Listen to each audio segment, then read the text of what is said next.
at 5, one of the biggest casinos in the South says it has a plan and is hoping to come to a compromise to smoke or not to smoke. Top brass at Harrah's Casino are working around the clock to convince city council members to meet them halfway and lighten the smoking ban for the casino. But the deadline is April 22nd. That's when most bars, hotels, restaurants, the fairgrounds, and Harrah's have to activate that ban.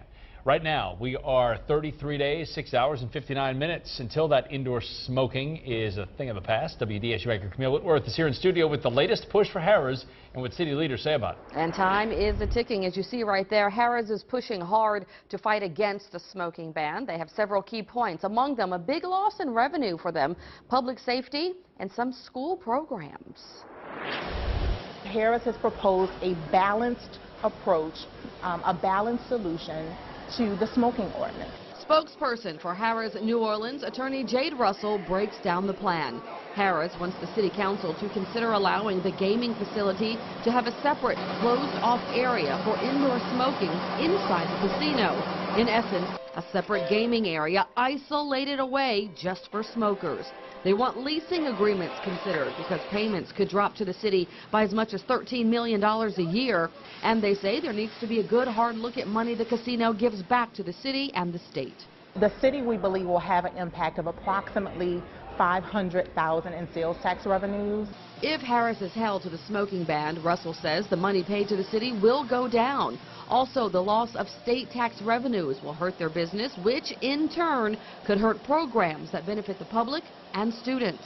Part of that fund comes back to the city for public safety, for fire, for policing, for sanitation, for emergency services. So this will have an impact not just on public safety, but it'll also have an impact possibly on K-12 and higher education. No smoking inside will impact the casino's bottom line by about 20% of its multi-million-dollar revenue.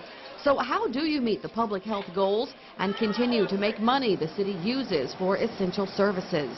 We're going to see a revenue decline that will have an impact not just on the Harrah's revenues, but on the city revenues, on the state revenues. It'll have an impact on employees and what they take home. It will have an impact. It will have a revenue impact.